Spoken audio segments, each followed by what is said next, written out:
Ugh, this is why I can't stand kids with uneducated parents. They're so rude and difficult to deal with.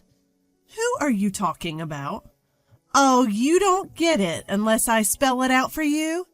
Guess you're not too bright either. I am talking about your mom. She's just pretty and all she does is laugh. That's not true. Poor you, raised by someone so foolish. You can't choose your parents. My name is Emily. I was lovingly raised by my reserved dad, Joseph, and my mom, Anna, who is always kind with a beautiful smile. Dad was often away for work, but I remember having lots of fun with him on his days off. Mom was always there for me, a calming and warm presence in my life. Every day spent with Mom was a comforting experience, a sanctuary for me. I love both my parents very much, and they love me too. Even someone as mild-mannered as me might get genuinely angry if someone disparaged my parents. I had a dream about marriage. Marrying the person I love, combining two warm homes into one. How happy would that be? I'd always fantasize about it. Some might say it's nothing but a pipe dream. But I had that much confidence in my family. Richard, my current husband, respected my feelings. We met while working a part-time job. He was attending a prestigious university while I was just a high school student going to an ordinary school. We were casual friends at first, but gradually grew closer. I ended up going straight into the workforce after high school, while he was still a college student at the time. We were attracted to each other because we had different perspectives stemming from our different environments. About a year into dating, he proposed to me. Our families get along really well, so I'm sure we'll also make a great family. I was really hopeful hearing him say those things. We got married, believing in those words. I had imagined a happy married life, but life isn't always that easy, is it? Little did I know that this decision would throw my life into chaos. Emily, when are you planning on moving in with us? Make up your mind, please. What? Move in together? Before marriage, we lived together in my apartment and continued to do so after. Since we had no kids, I figured we would keep living there. But it seemed that wasn't good enough for my mother-in-law, Rebecca. You're married to my son now. That means living together. Isn't that obvious? Is it? Richard never mentioned anything. You can't figure this out without your husband telling you? Use your brain a bit. I'm sorry. I'll discuss it with Richard and let you know. And just like that, my newlywed life turned into living with my in-laws. I didn't mind living together, but there was some things that bothered me. What is this cleaning? Unbelievable! How can you be so lazy? Did I do something wrong? I tried to be as thorough as possible. I had swept and wiped the floors, even used tape to pick up small dust particles. I removed water stains and dried the wet areas. I even did regular mold removal. What? Can't you see? The ashtray is full of ash! That's from David, who just smoked. I can't handle every instant. Home should be a relaxing place, and you leave a dirty ashtray? It's because you don't respect me that things are like this. I can't believe you're so inconsiderate. It was my father-in-law, David, who was smoking, filling up the ashtray that I had just cleaned. I can't keep up with that. Rebecca just doesn't get it. And what is this food? It's inedible. What kind of upbringing leads to this kind of taste? I think it's pretty average seasoning. What exactly didn't you like? Don't you know without me saying? It's too salty. You're jeopardizing our health. I didn't think it was that salty. I'll be more careful next time. Please do. We can't stay healthy if we keep living like this. I always thought my cooking was just average. I don't have an extensive repertoire of fancy gourmet dishes. What I lack in style, I make up for by consistently creating dishes that taste just fine. However, no matter how careful I was with my seasoning, it never seemed to please Rebecca. You've got to be kidding me. This is too salty. It's like you're doing it on purpose. I didn't mean to. I thought I made it quite mild. No matter what I cooked, Rebecca always had complaints. But when her friend came over and tried my fried chicken, she had something different to say. Oh, wow! This fried chicken is delicious! Did you make this? Yes, I took my time to prepare it, knowing you were coming over. You're too kind. Despite constantly criticizing me, Rebecca had no problem taking credit when her friend complimented the food. Make that terrible fried chicken again. I'll just have to bear it. If you don't like it, I can just buy something from the store. Didn't I tell you to make it? At least this way you can recognize your own shortcomings. Rebecca would make me cook fried chicken, then pack it up and give it to her friends as if she made it herself. She would lie about being the cook, then turn around and criticize me. I never understood what Rebecca wanted. She probably didn't like me, but she wanted the neighborhood to think well of her. I had to live in this environment. Every day was stressful, and it was wearing me down mentally. Neither my husband nor David ever stepped in to stop this cycle. Both seemed to tactically agree with Rebecca, leaving me feeling more isolated. This is my first experience with married life and living in a two-family home.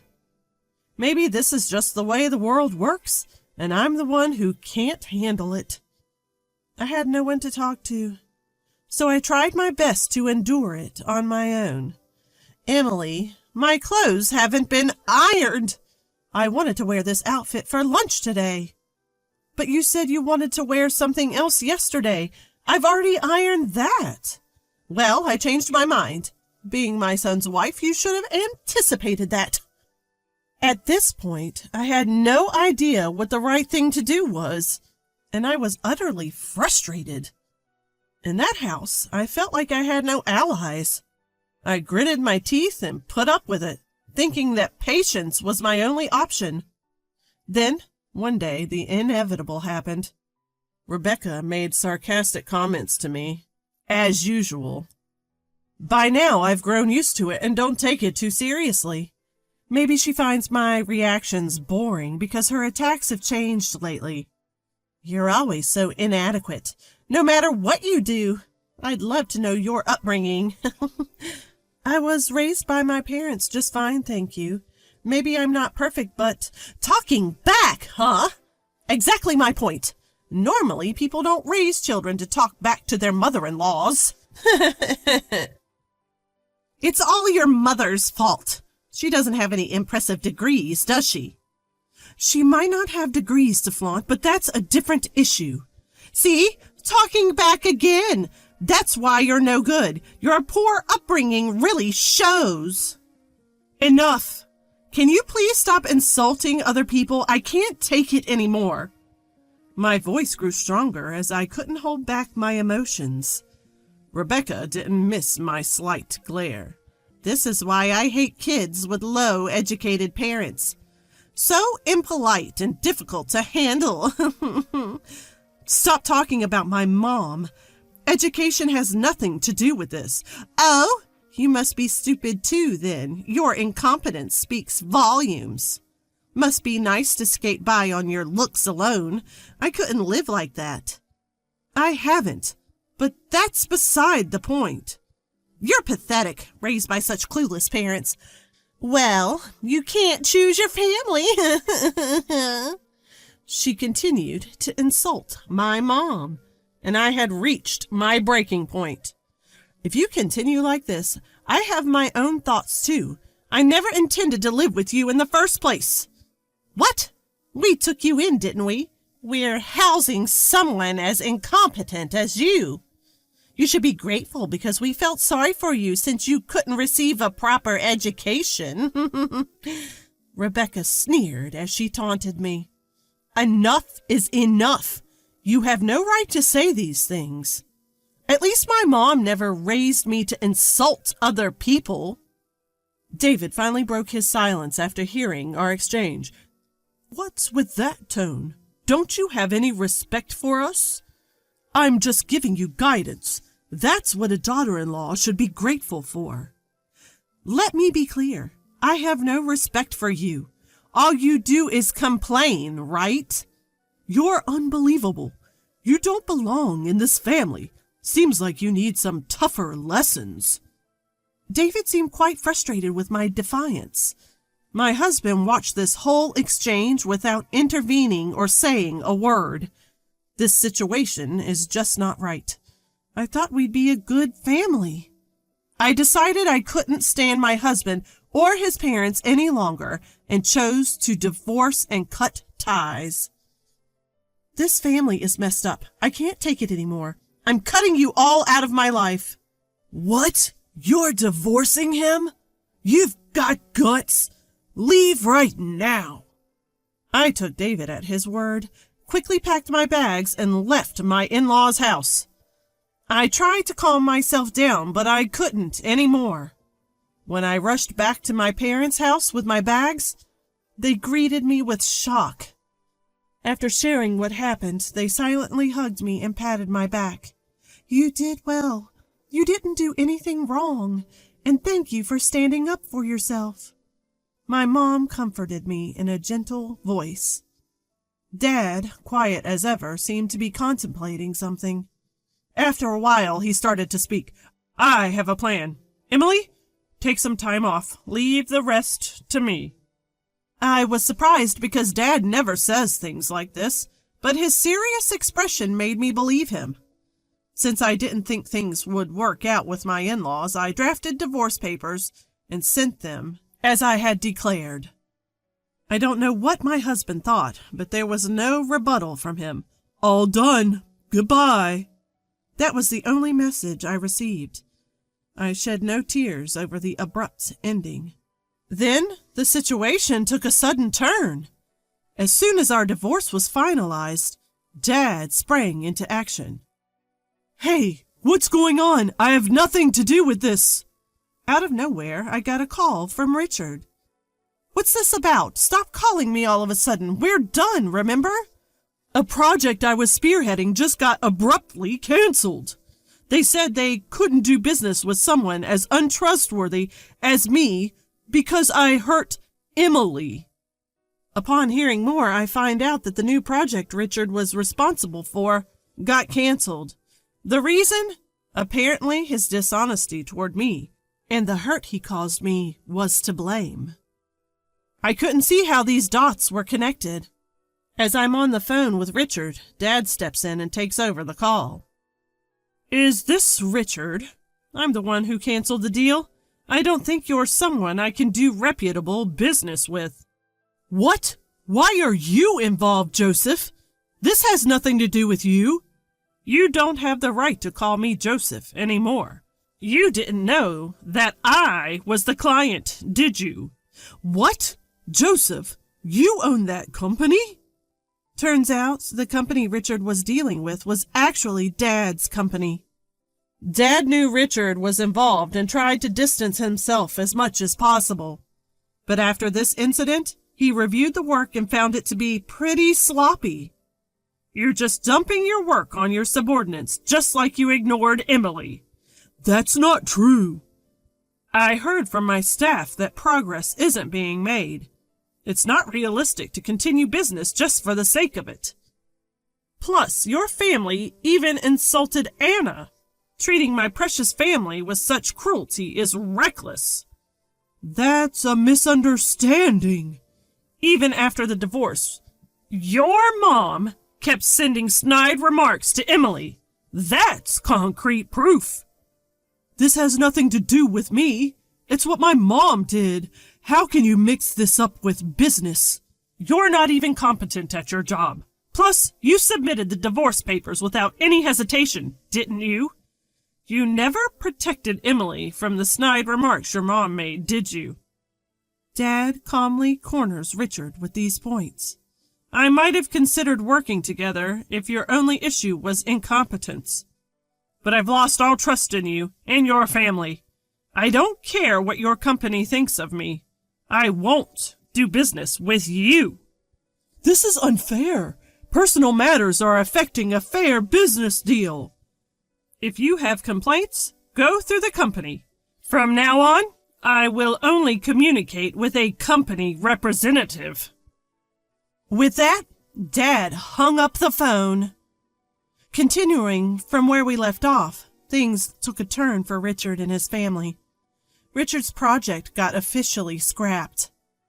Though he tried to protest the decision, the company reprimanded him for his laziness. Not only did this put a stop to his career progression, but news of his irresponsible behavior spread. The end result? He was transferred to a remote location. Even though he was in sales, he found himself doing nothing but manual labor at a small rural office. Basically, a demotion. Rebecca and her family showed up at our house, tears in their eyes, offering apologies. But Dad was having none of that. You've disrespected our family enough. I'm the head of this household, and my job is to protect my family. As far as I'm concerned, what happens to you, who are no longer family to us, is none of our business.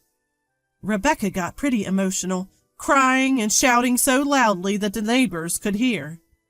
Richard got demoted because of you. What are you going to do about it? If you cared about Richard, perhaps you should have instilled him better values. Maybe you should have raised him to be an adult who can protect his own wife. We told them to never contact us again and forcibly showed them to the door. After that, Rebecca stormed into Richard's company to lobby for better treatment for her son. That didn't go over well either. It became a notorious incident within the company, and Richard felt so uncomfortable at his new post that he ended up quitting. Looks like Rebecca's recklessness cost him his job. As for me, I'm taking some time to recover, both physically and emotionally, at my parents' home. I couldn't find it in me to make it work with Richard and his family, especially after they insulted my beloved mom. For now, I'm totally over the idea of marriage. Instead, I want to focus on showing gratitude to my parents and strengthening our family bonds.